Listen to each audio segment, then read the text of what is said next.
people think of productivity, they mainly think about their 9-to-5 jobby jobs. But what about your home life? Today, I'm sharing 5 of my favorite productivity systems that every family needs, and you'll be shocked at how quickly these are going to improve your quality of life. I know a lot of people who are zipped up and organized when it comes to their work, but at home, it's total chaos. And that's because most family systems have been created by default, not by intention. They're sort of cobbled together and then solidified into habits, and then that's just how things are. But if you're intentional about the structure of your family systems instead, everything changes. It's a huge opportunity for you to design systems for your family that help you stay sane and even help your kids learn good productivity habits early on. Now, a little trick to thinking about a productive home is thinking about your family unit as a sort of small business. And the better you can get at the logistics and operations of the family, the more quality of life and long-term happiness you'll have. So let's get into those 5 systems. The first is a family pre-planning system. This might surprise you. It is so helpful to have a time once a week when your family sits down and looks at your shared calendar together and plans out the upcoming week. This is good to do either after you've done your own individual planning, or you could even just do it all together as a family. And basically, you're setting your objectives, you're looking for potential schedule conflicts, and you're making sure that fun activities have gotten onto the calendar. You should also figure out who's driving the kids to their activities, who's making dinner each night, who's doing which chores. And you should also make trade-offs with your family members to optimize your individual calendars. If you're familiar with our Winning the Week planning method, this is the same thing but for the whole family.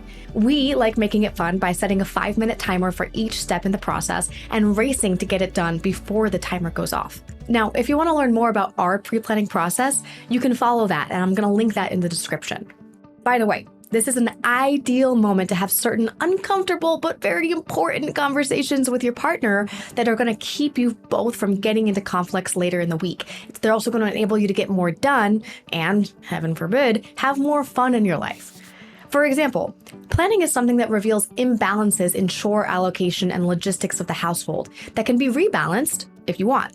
Simply complaining to your partner that you do too much around the house is totally ineffective without both of you sitting down, understanding what each is doing, and figuring out exactly how to switch things around. The second system is the family taco system. This is part of your family's pre-planning process that will get everyone thinking about ways to do things differently and better. TACO is an acronym that stands for Terminate, Automate, Consolidate, and Outsource. Challenge each family member to think of something either that they have to do or that the family collectively has to do for each of those categories. Can something simply be terminated or not done to make way for something else to happen? Can something be automated or done better with an app or technology to make it smoother or faster? Could something be consolidated together with something else to make them more efficient? And can something be outsourced to another family member or to a friend? By the way, this is your chance to delegate age-appropriate tasks to your kids that they'll actually take pride in. Delegation works best when it's clear how the task ladders up to the long-term goal, and the same thing applies to your kids. They'll be more intrinsically motivated to help if you can connect what they're doing now to the goals of the family in the future. The third system is a family learning loop. This is something you can all do as a family that helps improve yourself and your systems by just 1% every week. It's a conversation you would have at the end of the week, for example, at dinner on Friday night. Each of you would share one thing that could be done to improve the family logistics operation, or one thing that would make things better for you. If you're a parent, this is a great way to practice and model extreme ownership of your results and show your kids how to have a growth mindset, always be thinking about how to improve. You'll know that you're doing this right if you feel that each week you're stepping back, you're figuring out a small 1% improvement you can make to your systems. This could be as minor as relocating the garbage can so that it's easier to empty the trash. I actually did this one week. Or it could be as major as completely changing your waking hours. For example, one week I realized that I could improve my quality of life a lot by waking up at 5 in order to work from 5 to 7 a.m. and then going to bed much earlier at 9 p.m. I had to cut out nearly all my TV watching time, but that loss was totally worth it to me. And I explained more about this scheduling decision in another video I did, which I'll link above. The fourth system is a family life vision. This is a short document that states your family's shared vision of life in success. This is several paragraphs that describe where you all want to be in the next 1 to 3 years, written very descriptively in the present tense, as if you're currently there. Describe where you all are, what you're doing, what you're eating, who you're with, how you feel. And it should feel realistic, yet still fanciful, because you should really want to see that vision realized. If you're in our Lifehack Tribe membership group, you'll recognize this as the vision from your life map. And you can start by having each family member brainstorm their personal vision for the future.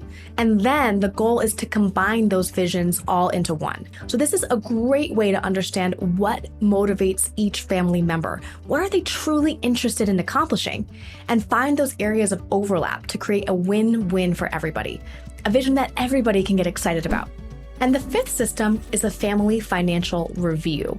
This is a huge part of your family's ability to achieve their future goals together, and all members should have transparency as to what's going on with the finances. If you have kids, you know they are not getting taught this stuff at school, so clue them in and demonstrate what financial responsibility looks like. Our Ballin' on a Budget system teaches exactly what we do if you're looking for a budgeting and forecasting system, but in broad strokes, you should give your family an overview of the finances as if you were giving a financial report for a business. So, how much money came in? How much money went out and for what purpose? How much money was saved or left over? Remember, all of this should be discussed with zero judgment. It's more just a statement of the facts. Then, you would look to the upcoming month and discuss what big expenses are coming up that you want to include in your budget. We feel strongly that there's always an age-appropriate way to discuss these important money issues with children. So, hopefully those 5 systems got your gears turning about your family's processes. And remember, there's some big systems we left out that are really important, like having a meal planning system, having a chore system. So this is just to get you started thinking about where you can implement some better systems. And I'm challenging you, as the leader of your family, to take the lead here and put one of these into practice this week. And let me know, what family systems do you already have in place in the comments? I would love to hear about them. If you like this video, give it a thumbs up. And if you are obsessed with human potential and living your best life like we are, consider subscribing to this channel as well. See you in our next video.